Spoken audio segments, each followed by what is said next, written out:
Mystery of the cross I cannot comprehend. The agonies of Calvary.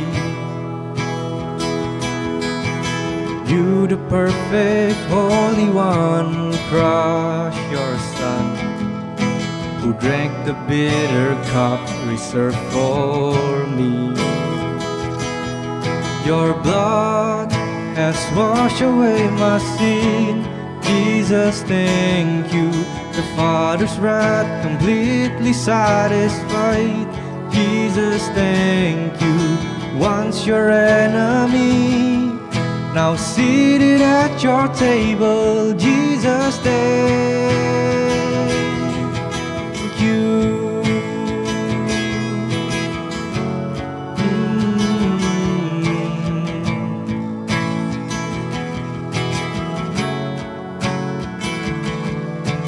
By your perfect sacrifice I've been brought to.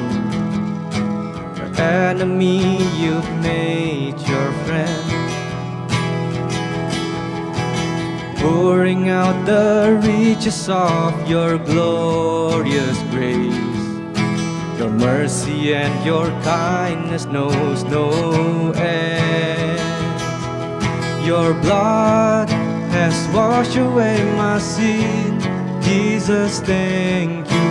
The Father's wrath completely satisfied. Jesus, thank you. Once your enemy, now seated at your table. Jesus, thank you.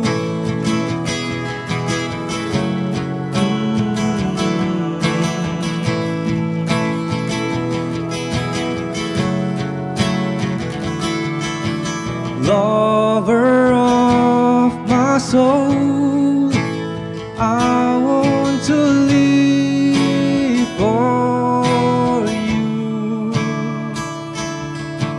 Lover of my soul, I want to live for you. Lover of my soul, I want to live for you. Lover of my soul, I want to live for you.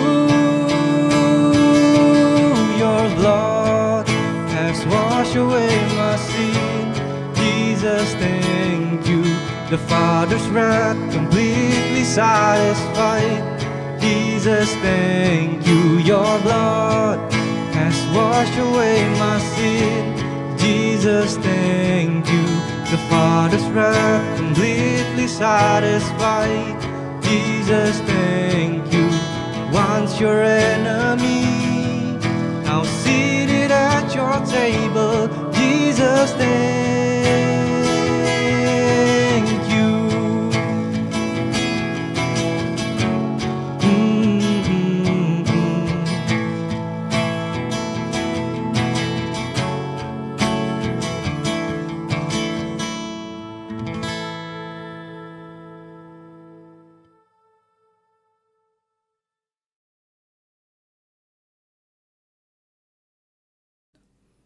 Shalom teman-teman Youth Ero. Halo guys, shalom. Yang ada di rumah, walaupun kita ibadah di rumah aja, tapi kita harus tetap beribadah dan menyembah Tuhan di rumah kita masing-masing. Sebelumnya mari teman-teman kita bersatu dalam doa. Bapa, kembali kami mengucap syukur kepadamu Tuhan. Terima kasih atas hari yang Kau beri, terima kasih atas kesehatan, kekuatan yang Kau beri Tuhan. Sekarang tiba saatnya kami ingin memulai ibadah kami Tuhan. Kiranya Kau pimpin ya Tuhan. Kuduskan kami, layanan kami Tuhan untuk menyembah-Mu Bapa. Hanya di dalam nama-Mu kami berdoa dan mengucap syukur. Haleluya. Amin.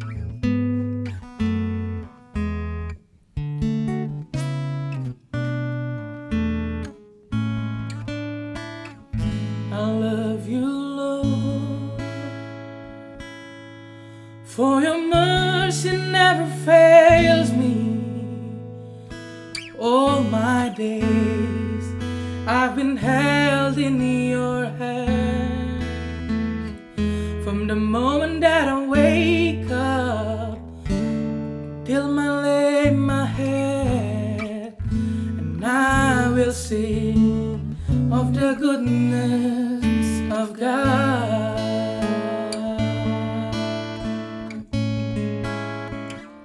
I love your voice. You have led me through the fire in the darkest night. You are close like no other. I have known you as a father. I have known you as a friend, and I have lived in the goodness of God. All my life you have been faithful. All my life you have been so good. In every breath that I am able, I will sing of the goodness of God. Oh, I love you, Lord, for your mercy never fails me. All my days I've been held in your hand. From the moment that I wake up till I lay my head, oh, I will sing of the goodness of God. All my life you have been faithful. All my life you have been so good. In every breath that I am able, I will sing of the goodness of God. All my life you have been faithful. All my life you have been so good. Every breath that I am able, I will sing of the goodness of God.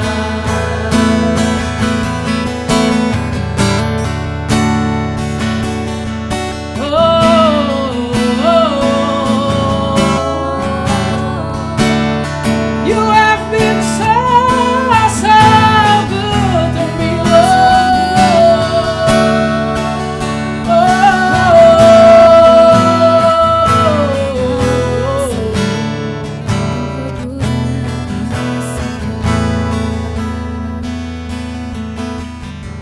Your goodness is running after, it's running after me. Your goodness is running after, it's running after me. With my life laid down, I'm surrendered now. I give you everything. Your goodness is running after, it's running after me. Oh,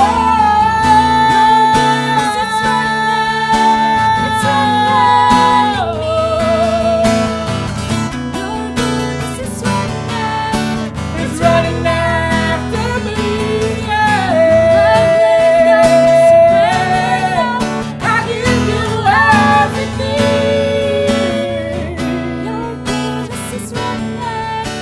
It's running after me.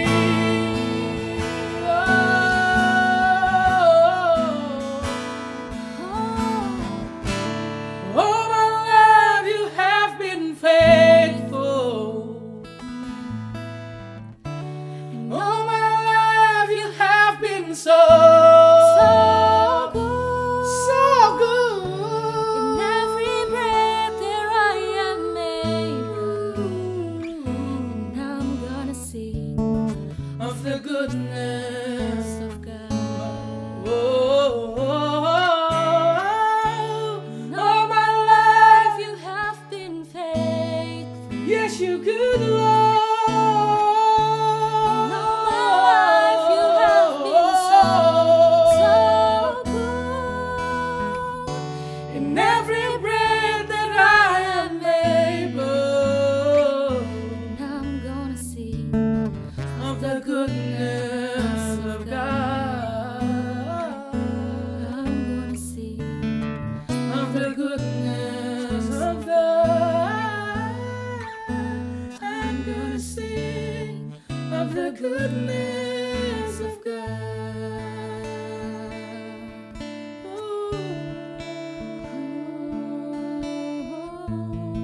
You are good, Lord. You are so good, Lord. Thank you for your goodness, Lord.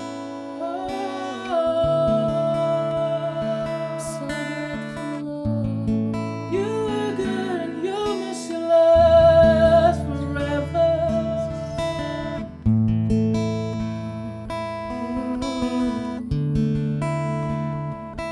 Kami tahu Bapa, Kau gembala yang baik bagi kami.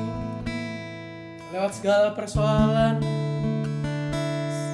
lewati segala pergumulan, Kau tak pernah tinggalkan kami sendiri Tuhan. Kau selalu bersama kami, Kau selalu di sisi kami. Mungkin karena kami gak melihat apa rencanamu Bapa bagi kami. Kami gak mengerti apa rencanamu bagi kami Tuhan. Tapi kami tahu apa yang Kau rencanakan bagi kami adalah yang baik bagi kami Bapa. Tidak pernah rancangan kecelakaan Kau berikan bagi kami Tuhan. Sekalipun kami berjalan dalam lembah kekelaman,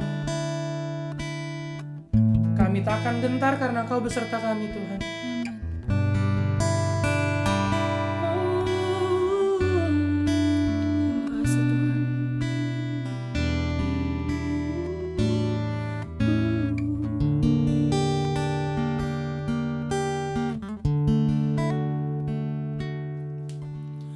Engkau gembala yang baik,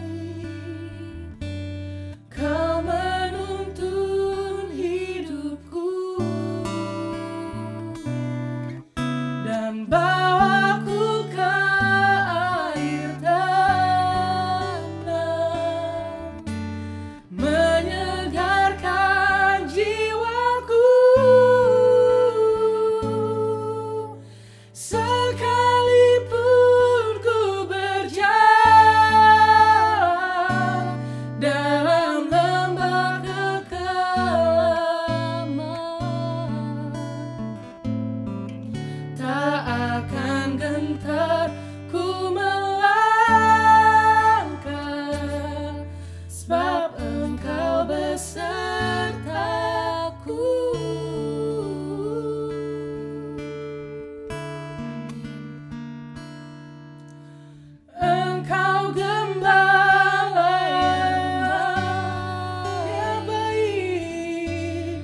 Engkau besertaku, takkan gentar, ku melangkah, sebab Engkau besertaku. tak akan gentar, tak akan gentar, Ku melangkah, sebab Engkau besertaku.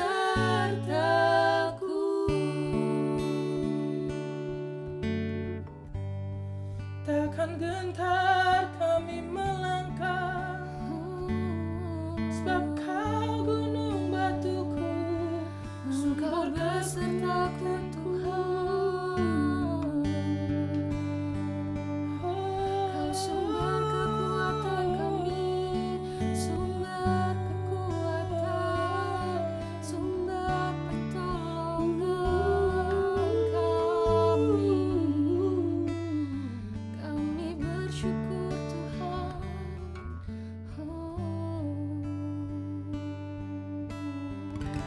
sumber kekuatan,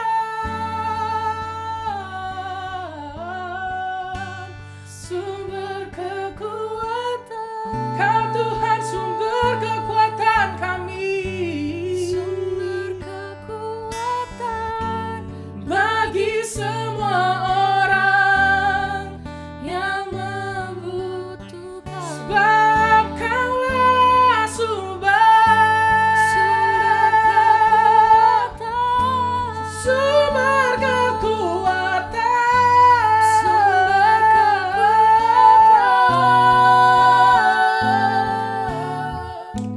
Sumber sumber kekuatan bagi semua orang yang membutuhkan.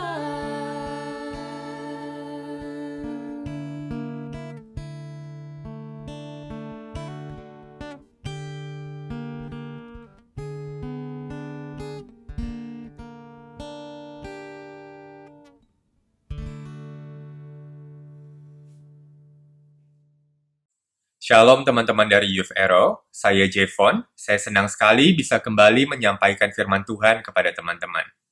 Hari ini saya diminta berkhotbah dari Mazmur 23, sebuah mazmur yang sangat terkenal dan menenangkan hati. Mazmur ini berbicara tentang Tuhan sebagai gembala yang baik. Sebelum mulai, mari kita berdoa. Bapa di dalam kerajaan sorga, kami bersyukur karena kami punya Tuhan, Bapa Gembala yang baik. Ketika kami melihat kepadamu, kami tahu kami takkan berkekurangan, karena Engkau, pencipta kami, satu-satunya yang dapat memuaskan jiwa kami. Bapa, kuduskanlah kami dalam kebenaran-Mu, firman-Mu adalah kebenaran. Di dalam nama Tuhan Yesus kami berdoa, amin. Mazmur 23, Mazmur Daud. Tuhan adalah gembalaku, takkan kekurangan aku. Ia membaringkan aku di padang yang berumput hijau. Ia membimbing aku ke air yang tenang. Ia menyegarkan jiwaku. Ia menuntun aku di jalan yang benar oleh karena namanya. Sekalipun aku berjalan dalam lembah kekelaman, aku tidak takut bahaya, sebab Engkau besertaku. Gadamu dan tongkatmu itulah yang menghibur aku.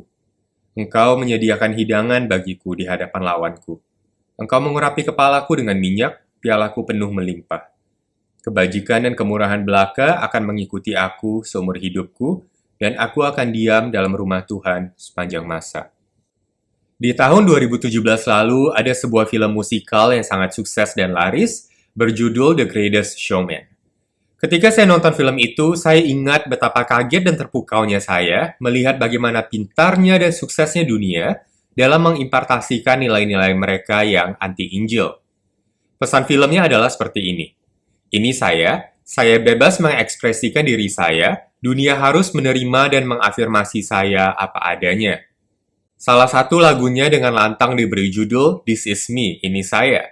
Sementara itu, Alkitab bilang, hati kita ini jahat, jangan ikuti hati kita, sangkal diri kita dan pikulah salib.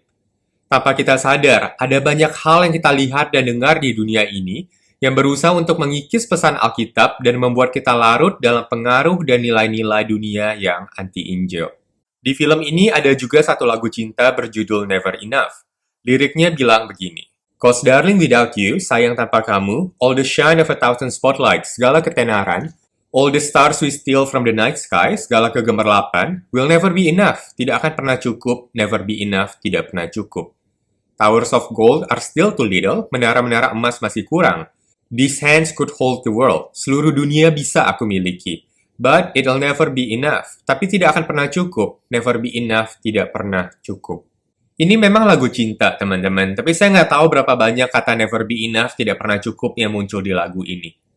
Ini menimbulkan pertanyaan, beneran, setelah dia memiliki kamu, semuanya akan cukup. Apakah dia mengatakan ini seperti Daud mengatakan, Tuhan adalah gembalaku, takkan kekurangan aku akan cukup. Bisakah manusia atau harta benda memuaskan kita seperti Tuhan memuaskan kita? Teman-teman, merasa cukup itu bertentangan dengan nilai-nilai dunia ini dari awal. Adam dan Hawa di Taman Eden yang begitu indah dan baik, tidak merasa cukup kalau mereka tidak makan buah terlarang itu.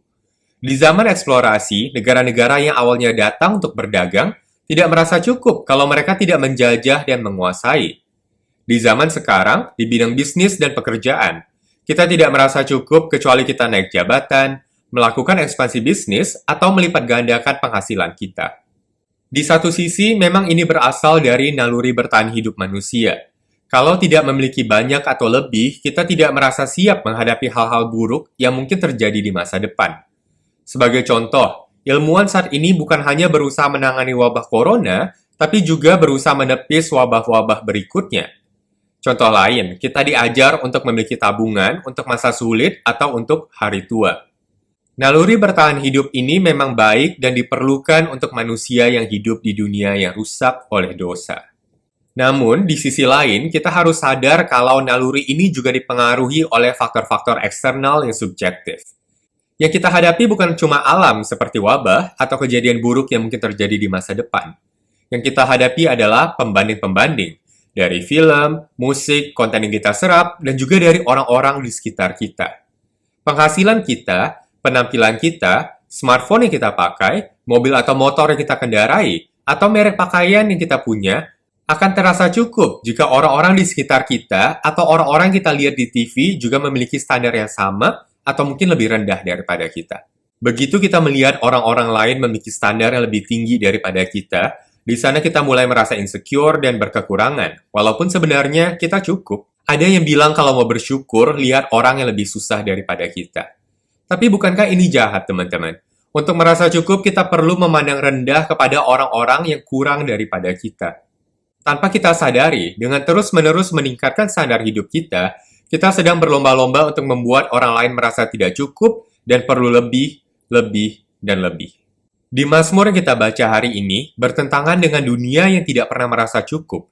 Daud berkata, Tuhan adalah gembalaku, takkan kekurangan aku. Ada dua cara untuk memahami ayat ini, teman-teman. Pertama, apapun yang hati Daud inginkan, sesuai dengan kehendak Tuhan atau tidak, Tuhan berikan. Jadi, Daud tidak pernah merasa kekurangan. Kedua, Tuhanlah yang hati Daud inginkan. Ketika Tuhan menjadi gembala Daud, Daud tidak merasa berkekurangan. Tuhan itu cukup baginya.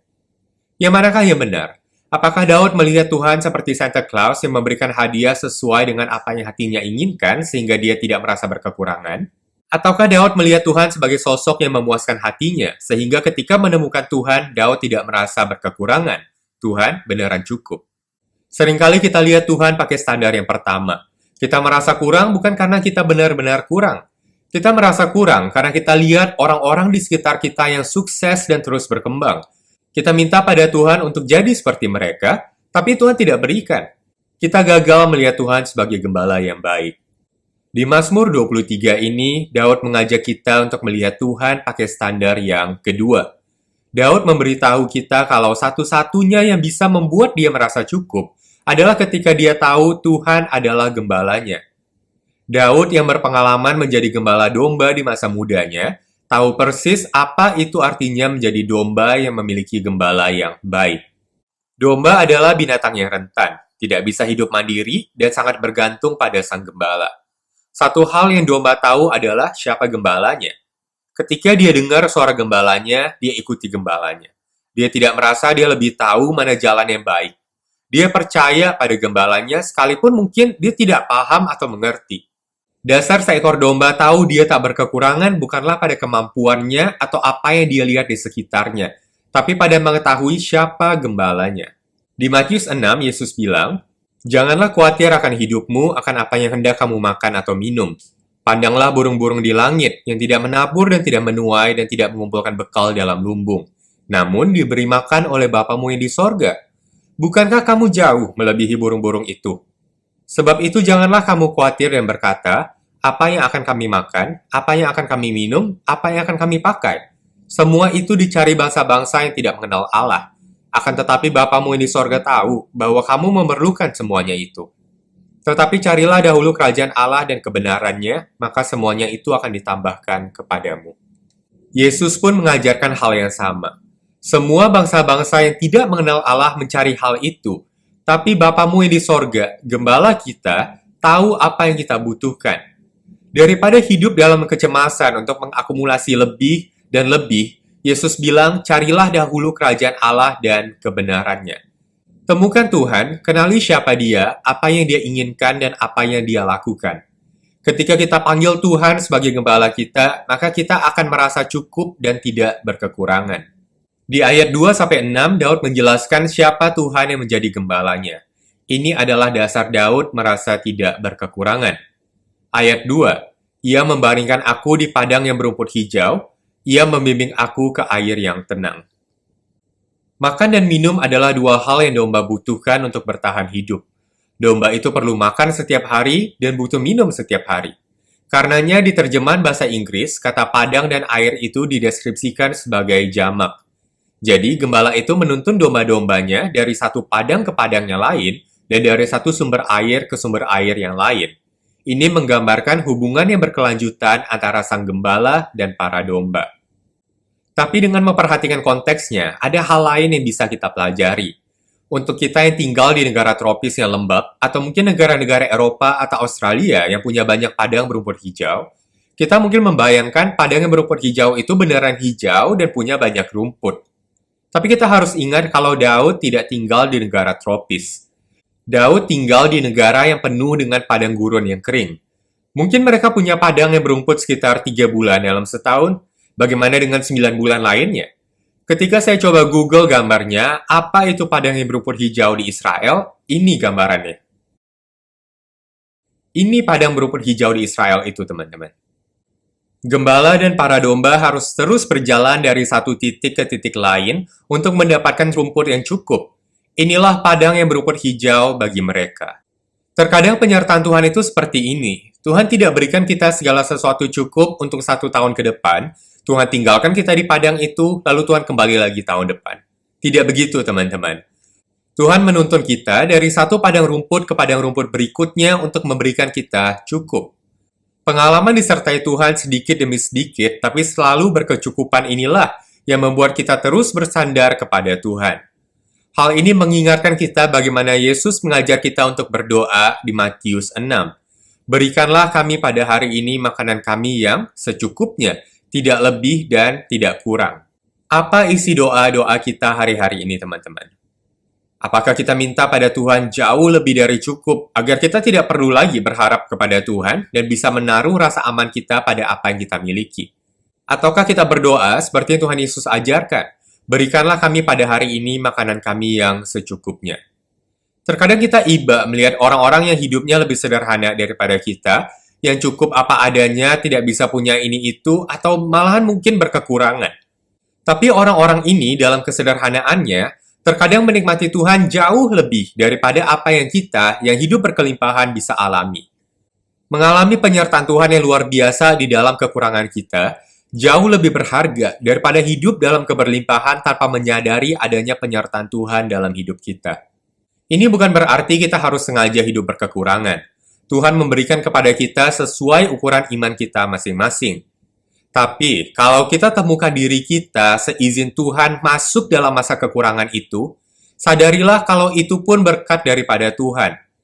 Ketika kita kehilangan penghasilan, kesehatan, ataupun mungkin orang-orang terdekat kita, di sanalah penghiburan dan penyertaan Tuhan itu akan sangat terasa. Tidak ada rumput yang lebih hijau atau air yang lebih tenang daripada kedamaian yang Tuhan berikan kepada kita di masa-masa sukar. Konsep ini akan semakin jelas terlihat di ayat-ayat berikutnya. Di akhir ayat 2, Daud bilang kalau Tuhan menuntunnya ke air yang tenang. Domba tidak bisa minum kalau airnya tidak tenang, teman-teman. Dia tidak merasa aman.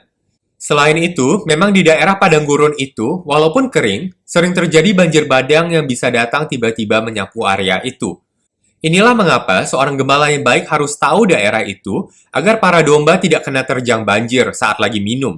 Air itu beneran air yang tenang. Dan inilah bentuk berkat penyertaan Tuhan kepada kita. Berkat yang datang dari Tuhan itu datang dengan ketenangan dan rasa aman, bukan yang malah membuat kita was-was, semakin haus, dan butuh lagi dan lagi. Di ayat berikutnya dikatakan, Ia menyegarkan jiwaku, Ia menuntun aku di jalan yang benar oleh karena namanya. Kenapa jiwa kita haus dan butuh disegarkan? Salah satu alasannya adalah mungkin air yang kita minum, yang kita kira akan menyegarkan kita, malah membuat kita tambah haus dan tidak pernah merasa cukup. Berapa banyak hal-hal baik yang kita anggap berkat di hidup kita, malah bikin kita tambah haus. Semakin kita minum air itu, semakin kita haus dan butuh lagi, dan lebih banyak lagi. Teman-teman, inilah mengapa hanya Tuhan yang bisa menyegarkan jiwa kita. Alkitab bilang kalau kita diciptakan serupa dan segambar dengan Tuhan. Kita dirancang untuk memuliakan Tuhan dan untuk menikmati Tuhan seumur hidup kita. Kepuasan dari keberadaan kita hanya bisa ditemukan di dalam Tuhan. Semakin kita jauh daripada Tuhan, semakin lelahlah jiwa kita. Seperti kita bahas di ayat-ayat sebelumnya, jiwa kita merasa kekurangan bukan karena kita tidak punya cukup, tapi karena kita tidak memandang kepada Tuhan, Gembala kita, satu-satunya yang bisa memuaskan jiwa kita. Kita mungkin terus mengejar hal-hal duniawi, membangun kerajaan kita, dan kita tidak pernah puas. Atau kita mungkin bergumul dengan dosa yang sama berulang-ulang kali sehingga jiwa kita lelah menghadapinya. Di Matius 11, Yesus bilang, "Marilah kepadaku semua yang letih lesu dan berbeban berat. Aku akan memberi kelegaan kepadamu. Pikulah kuk yang kupasang dan belajarlah padaku. Karena aku lemah lembut dan rendah hati dan jiwamu akan mendapat ketenangan. Sebab kuk yang kupasang itu enak dan bebanku pun ringan." Yesus memanggil kita untuk datang, membawa pergumulan dan beban kita. Di dalam Yesuslah jiwa kita bisa mendapatkan ketenangan. Mendapatkan ketenangan bukan berarti semua pergumulan dan masalah di hidup kita itu beres dan kita menjadi lega. Mendapatkan ketenangan di dalam Tuhan itu berarti menyadari kalau Tuhanlah sumber kedamaian kita. Sekalipun masalah hidup kita tidak kunjung selesai. Di kalimat berikutnya Daud bilang, Ia menuntun aku di jalan yang benar. Ketenangan jiwa kita tidak datang dari terjawabnya keinginan hati kita. Ketenangan jiwa kita datang dari berubahnya arahan hati kita. Apa yang hati kita inginkan itu ke jalan yang benar. Hal-hal yang membuat jiwa kita lelah, hal-hal yang kita kejar di dunia ini, pengejaran-pengejaran duniawi yang tidak pernah selesai, digantikan menjadi pengejaran akan Tuhan. Pikulah kuk yang kupasang sebab kuk yang kupasang itu enak dan bebanku pun ringan. Inilah jalan yang benar itu. Ayat 3 diakhiri dengan pernyataan kalau Tuhan menuntun kita ke jalan yang benar oleh karena namanya. Berapa sering doa, pergumulan, dan pengejaran kita terpusat untuk membawa kemuliaan bagi diri kita sendiri dan bukan untuk Tuhan. Sadarkah kita kalau tujuan kita diciptakan serupa dan segambar dengan Tuhan adalah untuk memantulkan kemuliaan Tuhan? Hal ini juga berarti penderitaan kita dan kekurangan kita yang Tuhan izinkan kita alami adalah untuk membawa kemuliaan bagi nama Tuhan. Bagaimana sikap kita hari-hari ini dalam menghadapi penderitaan dan kekurangan teman-teman? Adakah kita pikirkan bagaimana ini bisa menumbuhkan iman kita dan membawa kemuliaan bagi nama Tuhan lebih lagi? Inilah yang membedakan Injil sejati dan Injil yang lain, teman-teman. Injil yang lain akan menuntun kita untuk memakai Tuhan untuk tujuan-tujuan kita. Itu tugasnya Tuhan untuk menyediakan dan memberi apa yang hati saya mau. Karena dia gembala yang baik, dia harus menyediakan itu kepada saya. Tapi Injil sejati bilang, kalau kita mau dipakai Tuhan untuk kemuliaannya, sekalipun itu melalui lembah yang kelam, seperti yang ayat berikutnya bilang. Ayat 4, "Sekalipun aku berjalan dalam lembah kekelaman, aku tidak takut bahaya, sebab engkau besertaku. Gadamu dan tongkatmu, itulah yang menghibur aku." Ketika Tuhan jadi gembala kita, bukan berarti kita tidak berjalan dalam lembah kekelaman. Yang kita alami adalah kita akan berjalan dalam lembah kekelaman, tapi kita tidak takut bahaya karena Tuhan beserta kita. Di pikiran kita kalau ada masalah, maka penyelesaiannya adalah Tuhan menghilangkan atau mengambil masalah itu. Tapi di sini kita belajar ketika ada kekelaman, Tuhan bukan mengambil masalah itu, tapi Dia menambahkan penyertaannya di dalam masalah kita itu. Beberapa waktu lalu di American Got Talent, ada seorang penyanyi berusia 30 tahun dengan nama panggung Nightbird. Dia mendapatkan Golden Buzzer dengan lagu ciptaannya It's Okay yang menceritakan pergumulannya melawan kanker. The Gospel Coalition kemudian mengulas cerita ini dan merilis sebuah artikel yang berjudul Nightbird, How Can It Be Okay? The Gospel Coalition kemudian mengutip beberapa tulisan Nightbird sebagai berikut. Di salah satu tulisan berjudul God is on the bathroom floor, dia secara puitis menjelaskan bagaimana dia bergumul dengan Tuhan dalam penderitaannya. Saya mengingatkan diri saya kalau saya berdoa kepada Tuhan yang membiarkan orang Israel tersesat selama puluhan tahun. Mereka memohon untuk tiba di tanah perjanjian, tapi Dia biarkan mereka tersesat, menjawab doa-doa yang tidak mereka doakan. Selama 40 tahun, kasut kaki mereka tidak pernah rusak. Api menyala menerangi jalan mereka setiap malam. Setiap pagi, Dia kirim roti belas kasihan dari surga. Saya kini berusaha keras untuk mencari jawaban-jawaban untuk doa-doa yang saya tidak pernah doakan. Mengenai penderitaan, Tuhan biasanya tidak mengambil penderitaan itu daripada kita. Justru Dia menambahkan sesuatu. Dia lebih merupakan Tuhan yang memberi daripada yang mengambil. Dia tidak mengambil kegelapan saya, tapi Dia tambahkan cahaya terangnya. Jadi mengapa kita percaya kalau ketika kita dalam kesakitan, itu artinya Tuhan itu jauh? Di dalam kesakitannya, Nightbird memiliki harapan. Kenapa? Karena di sanalah Tuhan paling dekat. Saya masih merontak kesakitan dalam penderitaan saya. Saya masih memohon, meminta, menuntut, bahkan hilang daripada Tuhan.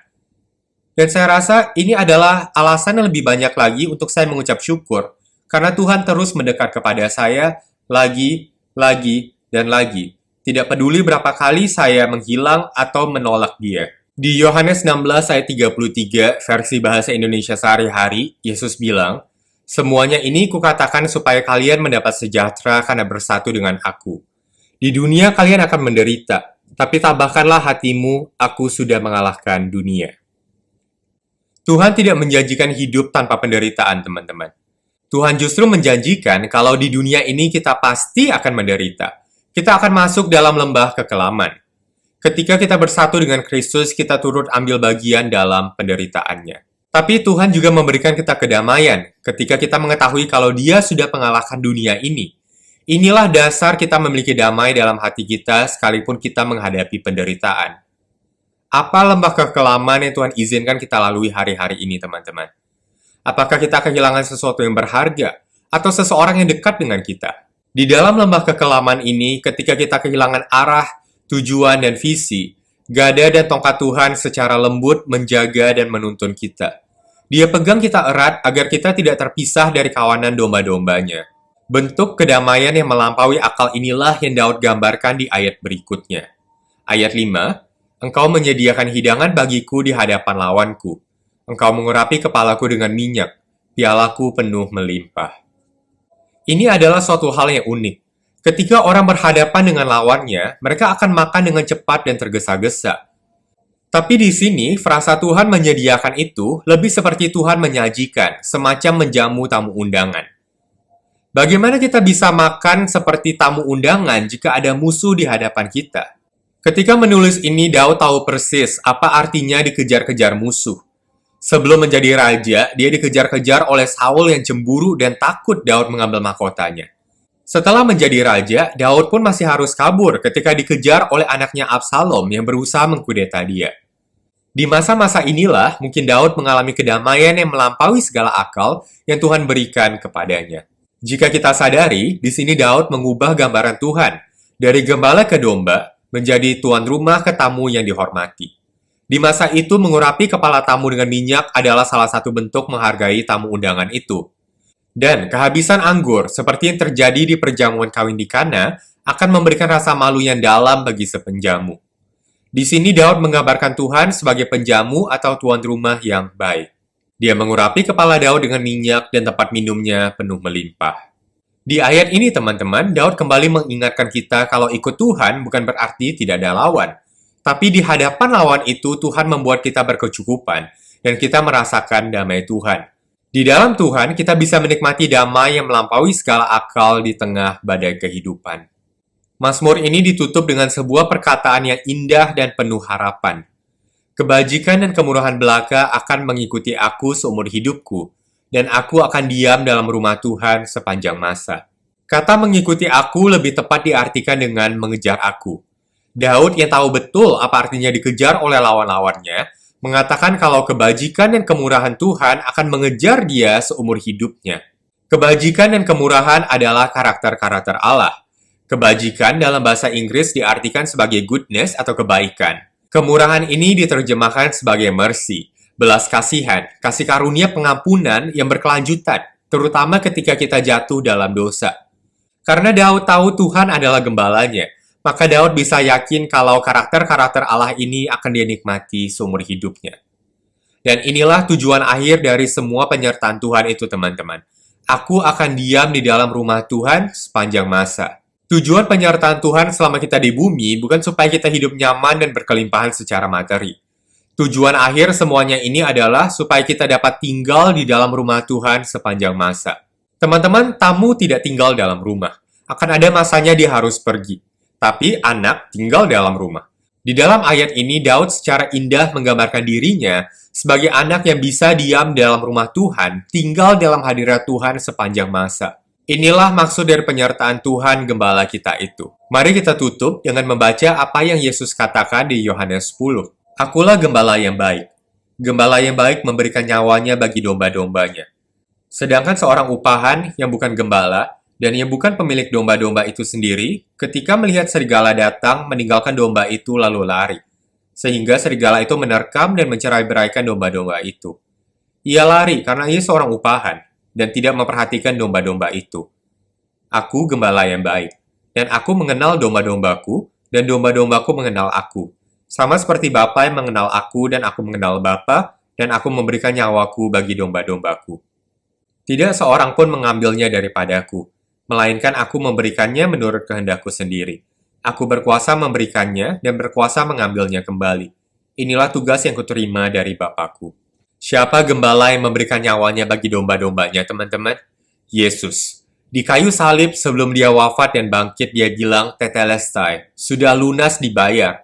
Utang dosa kita sudah dibayar, cukup. Kasih Yesus yang begitu besar, yang memberikan nyawanya bagi kita inilah yang menjadi dasar kita berharap dan kita bisa bilang kalau semuanya itu cukup. Roma 8 berkata, siapakah yang dapat memisahkan kita dari kasih Kristus? Penindasan atau kesesakan atau penganiayaan? Atau kelaparan atau ketelanjangan atau bahaya atau pedang? Seperti ada tertulis, oleh karena engkau kami ada dalam bahaya maut sepanjang hari. Kami telah dianggap sebagai domba-domba sembelihan. Tetapi dalam semuanya itu, kita lebih daripada orang-orang yang menang, oleh Dia yang telah mengasihi kita. Sebab aku yakin bahwa baik maut maupun hidup, baik malaikat-malaikat maupun pemerintah-pemerintah, baik yang ada sekarang maupun yang akan datang, atau kuasa-kuasa, baik yang di atas maupun yang di bawah, ataupun sesuatu makhluk lain, tidak akan dapat memisahkan kita dari kasih Allah yang ada dalam Kristus Yesus, Tuhan kita. Dalam kelemahan dan kekurangan kita, seperti Tuhan bilang pada Paulus di 2 Korintus 12, ingatlah, cukuplah kasih karuniaku bagimu, sebab justru dalam kelemahanlah kuasaku menjadi sempurna. Pertanyaannya bagi kita hari ini, teman-teman, cukupkah Kristus bagi kita? Teman-teman, pesan kekristenan ini sangat bertentangan dengan pesan dunia yang berjanji untuk memuaskan hati kita dengan mengafirmasi dan memberikan apa yang hati kita mau.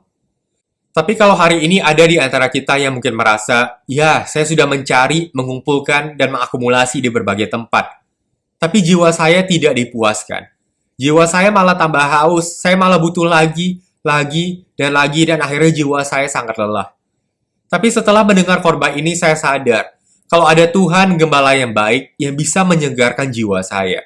Ada Tuhan bernama Yesus yang mati bagi saya, agar dosa-dosa saya dibayar lunas dan cukup. Ada Tuhan yang saya bisa datang kepadanya dan merasa aman. Kalau kamu tidak tahu siapa Yesus ini dan kamu bilang, ya saya mau tahu siapa Yesus ini, coba bicara pada salah satu leader di gereja ini dan tanya, siapa itu Yesus? Untuk menutup khotbah ini, mari kita ingat perkataan terakhir Yesus sebelum dia naik ke sorga. Dan ketahuilah, aku menyertai kamu senantiasa sampai kepada akhir zaman. Tuhan Yesus memberkati. Oke teman-teman, sekarang kita akan memberikan persembahan. Sebelum kita memberi persembahan, mari kita bersatu dalam doa. Tuhan, terima kasih atas penyertaan-Mu, atas perlindungan-Mu selama ini. Kalau kami masih bisa sampai saat ini, Tuhan, dengan kondisi yang sehat tanpa kolesterol apapun. Terima kasih Bapa. Kalau sebentar kami juga akan memberikan persembahan. Biar kiranya apa yang kami berikan kepadamu bisa berkenan di hadapan-Mu dan memperluas kerajaan-Mu di bumi ini, Tuhan. Terima kasih Bapa, dan Mama Putra-Mu Yesus Kristus kami telah berucap syukur. Haleluya, amin. Amin. Teman-teman, QR code-nya di bawah ya.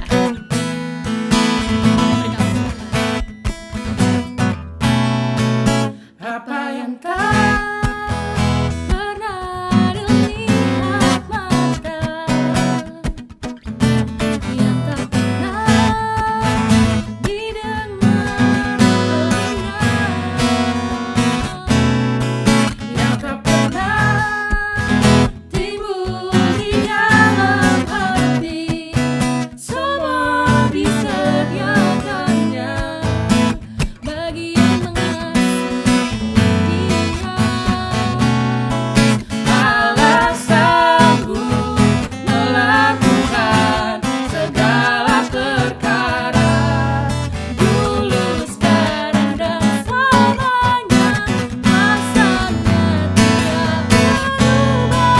Allah sanggup melakukan segala perkara, dulu, sekarang, dan selamanya. Kuasanya tak berubah.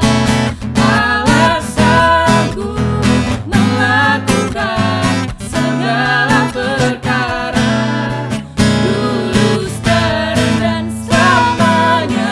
Kuasanya tidak berubah. Allah sanggup melakukan segala perkara, dulu, sekarang, dan selamanya. Kuasanya tak berubah, dulu, sekarang, dan selamanya. Kuasanya tak berubah, dulu, sekarang, dan selamanya.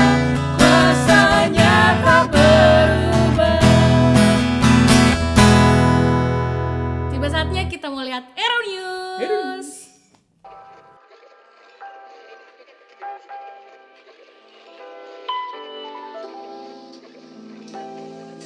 Salam Ajen. Terima kasih Kak Jevon atas firman Tuhan hari ini. Semoga pelayanan Kak Jevon terus diberkati. Ibadah Youth minggu depan digabung live stream umum di YouTube channel GBI Petamburan. Pastikan kamu hadir ya. Selamat ulang tahun bagi teman-teman yang merayakan di minggu ini. Sehat selalu, panjang umur.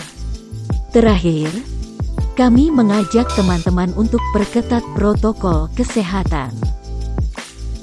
Jangan keluar rumah jika tidak perlu. Jika harus keluar rumah, pakai masker 2 lapis dan bawa hand sanitizer. Jaga jarak aman dan hindari kerumunan. Jangan lupa minum vitamin ya. Selamat hari Minggu. Tuhan Yesus memberkati. Teman-teman, tiba saatnya kita mau mengakhiri ibadah hari ini. Mari kita sama-sama naikkan pujian Engkau Gembala yang baik.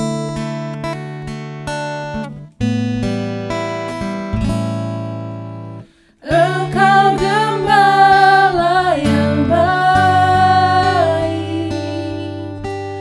Kau menuntun hidupku dan bawaku ke air tenang, menyegarkan jiwaku. Sekalipun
Mari kita tundukkan kepala, kita berdoa.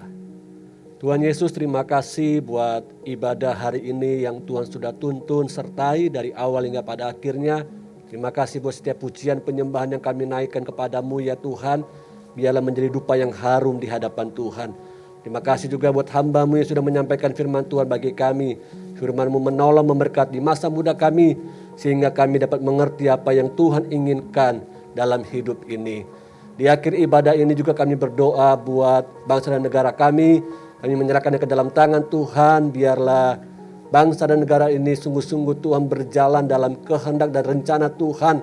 Para pemimpin-pemimpin kami boleh menjalankan tugasnya dengan takut akan Tuhan. Berkati juga gereja-gereja Tuhan di Indonesia menjadi berkat, khususnya buat gereja kami GB Petamburan. Berkati para pemimpin-pemimpin rohani kami di tempat ini Tuhan, memberikan kesehatan dan pengurapan yang baru senantiasa. Terima kasih Tuhan, terima kasih. Tuhan juga memberkati youth dan teens GB Petamburan, para pengurus, para pelayan. Tuhan, kami bergandengan tangan untuk melayani generasi muda bagi hormat kemuliaan nama Tuhan. Sehingga akhirnya nama Tuhan saja ditinggikan dan diagungkan selama-lamanya. Terima kasih Tuhan, terima kasih. Mari teman-teman, orang-orang muda yang Tuhan kasih, sebelum engkau mengakhiri ibadah hari ini, angkatlah kedua tanganmu dan dengarkanlah firman Tuhan. Sebab Tuhan ialah tempat perlindunganmu, yang maha tinggi telah kau buat tempat perteduhanmu. Malapetaka tidak akan menimpa kamu, dan tulah tidak akan mendekat kepada kemahmu. Sebab malaikat-malaikatnya akan diperintahkannya kepadamu, untuk menjaga engkau di segala jalanmu. Terimalah kasih karunia Allah Bapa, cinta kasih sayang Tuhan kita Yesus Kristus, pertolongan penghibur Allah Roh Kudus, menyertai hidup kita hari ini sampai selama-lamanya Yesus datang kali yang kedua. Yang terima berkat Tuhan dan jadi berkat, katakan bersama, amin. Selamat hari Minggu, Tuhan Yesus memberkati.